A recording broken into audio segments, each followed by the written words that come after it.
I overheard my fiance tell her friend that her ex will always be the love of her life. Am I cooked? My fiance, 31F, and I, 33M, got engaged in October last year, and we have been in a relationship for 5 years now. Everything has been great, and I can honestly say that I've never met anyone who comes close to her. She's been the love of my life for sure. I've known her most of my life. We grew up on the same street just round the corner from each other. Her mom and dad still stay in the same house, and I still stay in the same house I grew up in, which my mom left to me when she passed away in 2014. We still don't officially live together yet, but for all intents and purposes, she lives here. Her parents and she are really close, though, and she still has her bedroom there and will occasionally spend the night there, but she's never away from here. Anyway, this morning, I decided to take a walk down to the shops to buy some things, and as I was about halfway there, I realized I had forgotten my face mask. Masks are mandatory here in shops since July 10th. So, I had to walk back and get mine. When I walked in the door to grab the mask from the kitchen table, I heard her speaking loudly to someone on the phone in the living room. She said, "Yeah, but David will always be the love of my life." David is her ex-boyfriend. I don't know a great deal about him, but I know they were in a relationship for 2 years, and it ended a year before we started dating. He also dumped her. I just grabbed my mask and walked back out. Just as I got to the shops, I felt weird, and I had to sit down as my mind was going in 1,000 different directions. I eventually got back home, and I immediately told her I felt sick and sent her back to her parents' house, as I didn't want her around while I was ill. I'm lying in my bed now, wondering what to do, to be honest. I know she didn't do anything wrong. It's not like she cheated on me or intentionally went out of her way to hurt me, but what's heard can't be unheard. She basically said that the person she's agreed to marry doesn't match up to an ex she hasn't been with for 6 years. The fact she said he will always be the love of her life also means that it's a void game. Her heart's already been taken, and there's nothing I could ever do to change that. Also, what would happen if he did come back into her life? You can't turn down the love of your life when they come calling, and I'd be dumped quicker than yesterday's leftovers. So what do I do? Tell her I was eavesdropping on her and heard her say that? Just end the relationship for a completely vague reason? Swallow my pride and pretend I didn't hear it? Everything has been wonderful, but there's no way on this earth I want to be someone's second choice, especially when her ex is the one on her mind that she obviously would be with if she could. I'm thinking about just saying it's not working between us. Update 1. I was going to update sooner, but I've spent the last 3.5 days drinking my feelings away, so my apologies. But I'll warn you, this is not a good update.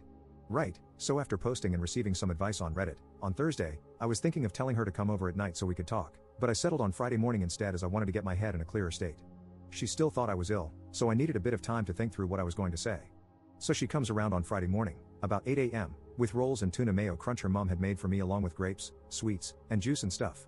I think she could see right away that something was wrong as I must have looked stony-faced, and you could cut the atmosphere with a knife. Anyways, I said to her that I wasn't really sick, and that yesterday as I was going to the shops, I forgot my mask, had to come back to retrieve it, and when I got in to get it, I heard her talking in the other room about David. Her face went completely pale, and she started welling up, so I instinctively stopped talking and just stared at her. She then runs into the toilet, locks the door, and starts hysterically crying, and alarm bells are going off all over the place in my head. Her reaction made me think she didn't know what I heard, so she must have said some other stuff about him as well. I knocked on the door and told her that if she had any aspirations of saving this relationship, she had better tell me everything right now. 30 minutes or so went by, and she finally came out, dabbing her face with a tissue, and told me David got back in touch with her 4 or 5 months ago, and she had been sleeping with him once or twice a week since. I mentioned in my previous post that she will occasionally go and stay with her parents, usually about once a week, sometimes twice, sometimes none. The thing is, I've popped around myself dozens of times over the years to speak to her mom or dad, watch TV, or anything at all really without informing her, and she's always been there, so it's just become routine, and I've never thought any more of it. This has obviously been the times that she's gone to meet David. All I can think of is that the snippet of conversation I heard her having was her friend or something helping her choose between David and me. When I heard this, I lost it. I kicked her out, grabbed handfuls of her stuff, put it in bin bags, and threw it out the door into the front garden. She's still standing there, by the way. I then grabbed my garden hose and drenched the bags with it. I'm not proud of that, it was extremely petty, and in hindsight, I should never have done that. At this point, she ran round to her house, and about a minute later, her dad comes rampaging round, screaming. Her dad and I end up rolling around the front garden fighting, at about 9 a.m. in the morning no less. Police showed up, and half the street was out because of the commotion. Afterward, I blocked her on everything and went to my friend's house where 3 of us spent the weekend and Monday drinking. When I got back to the house this morning, I noticed she had been back in the house at some point. She had made the beds, done the washing, and ironed. I have no idea why she did this. As I'm writing this, she's tried to get in again. I haven't been able to change the locks yet, so I put the door chains on the front and back door, and I heard the chains clanging as she tried to get in. There's also a note that she's put through the door. I don't even want to read it right now. I'm too hurt, hungry, and hungover to even think about what she has to say. Update 2. Since everything that has happened, things have taken a turn for the worse.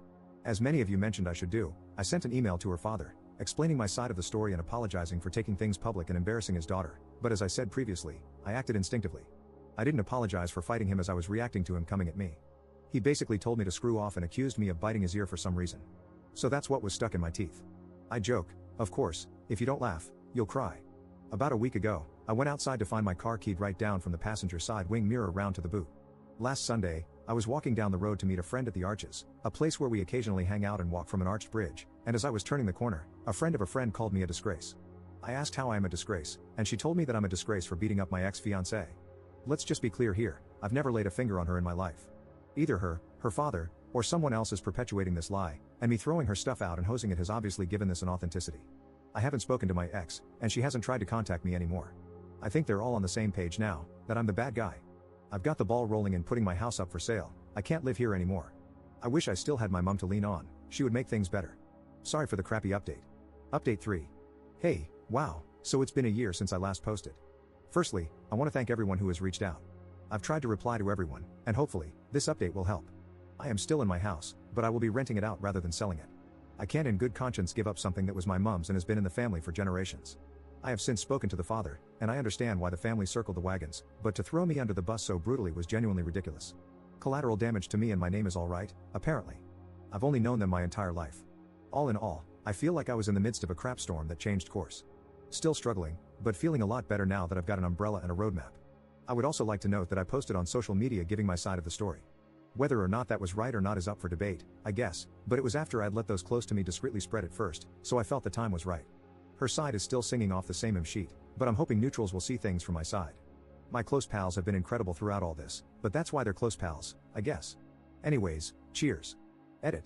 Well, it's been over a year again, and I have since moved out of my house and am now renting it to a nice older couple, so I thought I would update. I'm doing great, and I've even got myself a girlfriend. Wish me luck. What I've learned. Life came at me fast, but I stood strong, and for the first time in a long time, I'm looking forward to the future. We only get one life, right? Screw spending it with someone who would treat me like trash.